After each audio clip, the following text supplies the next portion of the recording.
우리네 인생에서 일어나는 사연을 읽어드리는 우리네 라디오북입니다. 많은 청취 부탁드리며 구독과 좋아요는 저에게 큰 힘이 됩니다. 그럼 오늘의 사연을 시작하겠습니다.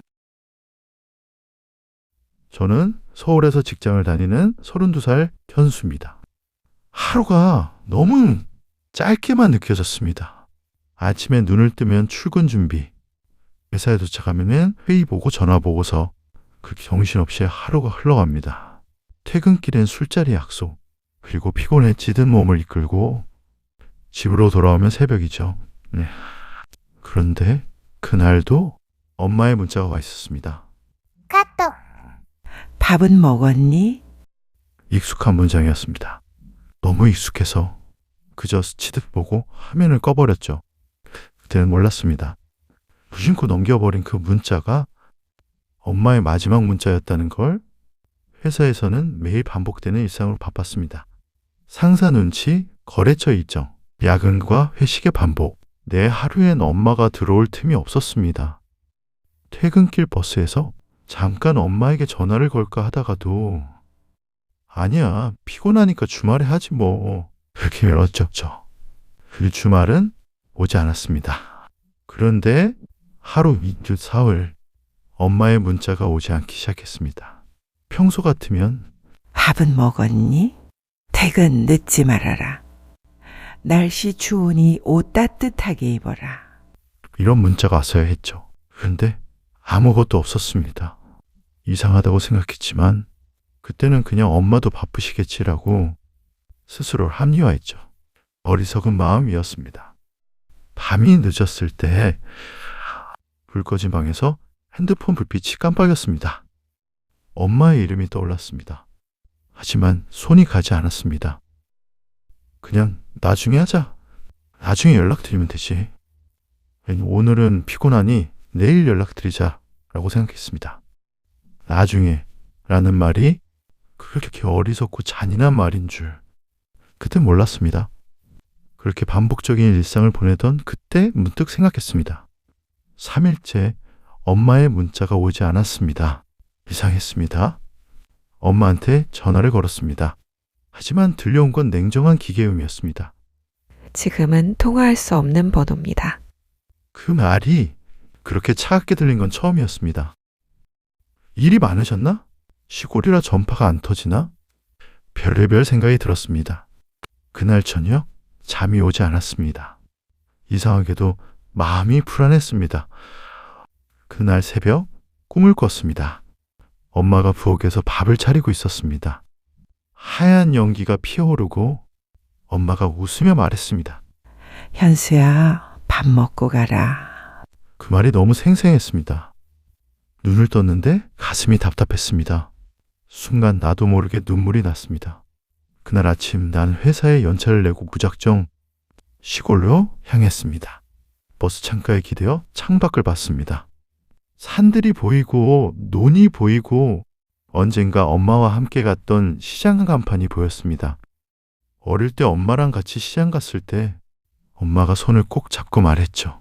현수야, 절대 손 놓으면 안 돼. 나는 그 손을 너무 쉽게 놓고 살아왔습니다. 버스에서 내리자 찬바람이 불었습니다. 엄마 집 앞 골목은 평소보다 조용했습니다. 집에 불이 꺼져 있었습니다. 그제야 정말 뭔가 잘못된 게 아닐까. 심장이 쿵 내려앉았습니다. 엄마, 나야, 현수야. 문 좀 열어봐. 대답이 없었습니다. 이웃 아주머니가 나왔습니다. 어이구, 현수 왔구나. 며칠째 집에 불도 안 켜지고 시장에서도 못 봤어. 연락 안 됐니? 그 말에 다리가 풀렸습니다. 나는 떨리는 손으로 경찰에 전화를 걸었습니다. 그리고 얼마 시간이 지나지 않아 경찰이 도착했습니다. 경찰과 함께 문을 열었습니다. 문 안에서는 익숙한 냄새가 났습니다. 된장국 냄새? 그리고 김치 볶는 냄새였습니다. 거실에는 밥상이 차려져 있었습니다.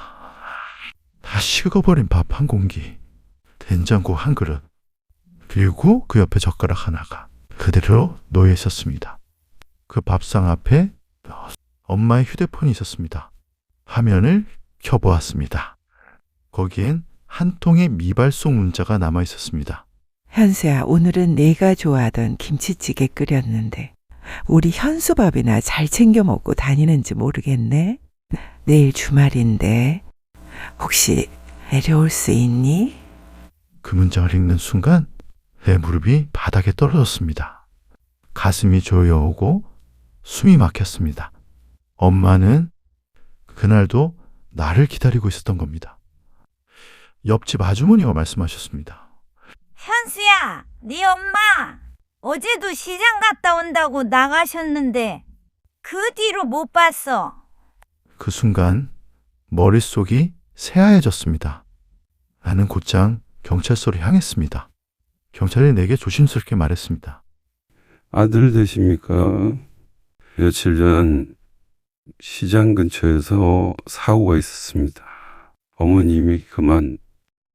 그 말을 듣는 순간 귀가 멍해졌습니다. 주변의 모든 소리가 멀어졌습니다. 눈앞이 흐려졌습니다. 엄마가 왜 거기 있었을까? 왜 그날따라 시장에 나가셨을까? 경찰이 내게 휴대폰을 건넸습니다. 그 안엔 내가 읽지 못한 문자들이 있었습니다. 현수야, 오늘도 바쁘지? 요즘 밥 잘 챙겨 먹고 다니니? 감기 걸리지 말고 옷 따뜻하게 입어라. 그 문자들을 보고 있는데 눈물이 멈추질 않았습니다. 기억이 밀려왔습니다. 내 초등학교 운동회 날, 비가 와서 운동장이 진흙탕이 되었던 날, 엄마는 우산을 들고 항상 나를 기다리고 있었죠. 현수야, 괜찮다. 엄마는 안 젖었어. 그렇게 말하며 젖은 옷으로 나를 감싸던 사람. 중학생이 된 나는 엄마가 싸준 도시락이 부끄러워서 일부러 두고 왔습니다. 그날 밤 엄마가 나 몰래 도시락통을 닫고 있는 걸 봤습니다. 현수야, 내일은 네가 좋아하는 제육볶음 해줄게. 그 말에 나는 대답하지 않았습니다. 그때마다 엄마는 늘 내 옆에 있었습니다. 나의 하루를 걱정하고 나의 밥 한 끼를 챙기던 사람. 하지만 나는 엄마가 주는 그 사랑이 당연한 줄 알았습니다. 어리석게도 늘 거기 있을 줄 알았습니다. 그리고 엄마의 장례식 준비를 했습니다. 장례식장에선 끝내 눈을 마주칠 수 없었습니다. 엄마의 손과 얼굴, 모든 곳이 차가웠습니다. 그 손을 붙잡고 나는 처음으로 목 놓아 울었습니다. 엄마, 미안해요. 진짜 미안해요. 그리고 엄마, 사랑해요. 아들이 많이 사랑해. 이 말이 너무 늦었다는 걸 그때서야 깨달았습니다. 장례가 끝나고 집을 정리하러 들어왔습니다. 거실 안쪽에는 엄마가 늘 앉던 자리, 낡은 안락의자가 있었습니다. 쿠션 위에는 엄마가 즐겨보던 성경책, 그리고 돋보기가 올려져 있었습니다. 탁자 서랍을 열었습니다. 그 안에서 낡은 봉투 하나가 눈에 들어왔습니다. 현수에게 엄마의 글씨였습니다. 비뚤배뚤하고 손이 떨리는 흔적이 그대로 남아 있었습니다. 나는 봉투를 천천히 열었습니다. 현수야, 요즘 너무 바쁘지? 엄마는 뉴스에서 야근하는 사람들 보면 늘 네 생각이 난다. 밥은 잘 챙겨 먹니? 엄마는 이제 밥 먹을 때마다 내 빈자리가 더 크게 느껴진단다. 어릴 때는 그렇게 내 옆에 붙어 있더니 이젠 전화 한 통 받기도 힘드네. 그래도 괜찮아. 그게 세상 사는 거라며 엄마는 스스로 위로한단다. 현수야, 엄마는 늘 네가 자랑스럽다. 사람들 앞에 당당하게 서 있는 내 모습. 뉴스에서 보던 그 회사 간판만 봐도 가슴이 벅차단다.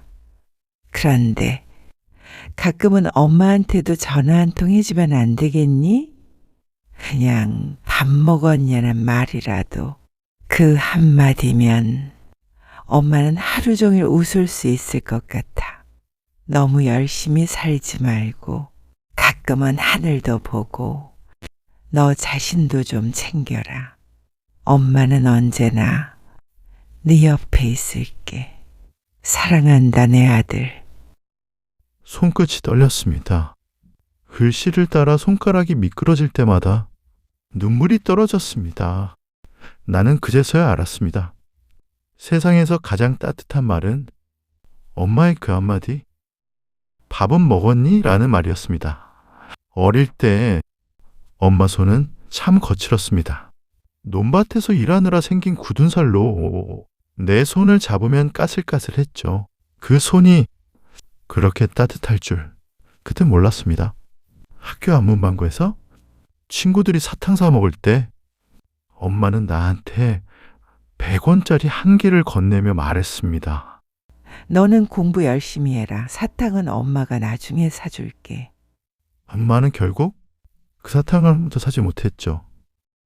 엄마가 떠난 뒤 나는 매일 저녁밥을 먹을 때면 그 문자가 떠오릅니다. 밥은 먹었니? 단 4글자. 그 안에 전체 어째 식은 거야. 사랑, 걱정, 그리움 전부가 들어있었습니다. 이제는 그 말을 다시 들을 수 없습니다. 하지만 나는 매일 그 말을 마음속에서 다시 듣습니다. 현수야, 밥은 먹었니? 우린 모두 누군가의 자식으로 태어나 누군가의 사랑을 받으며 살아갑니다. 그 사랑이 당연하다고 생각하지 마세요. 언젠가는 그 사랑이 우리 곁을 조용히 떠날 수도 있습니다. 그는 바쁘다는 핑계로 미뤄두었던 그 사람에게 전화를 걸어보세요. 엄마, 밥은 먹었어? 그 한마디면 충분합니다. 바쁘다는 이유로 오늘도 내 곁에 있는 소중한 사람에게 상처를 주지 마세요. 그 상처는 결국 내가 겪어야 하는 아픔입니다. 짧은 영상이었지만 청취해 주셔서 감사합니다. 더욱 많은 사연으로 다시 찾아뵙겠습니다. 감사합니다.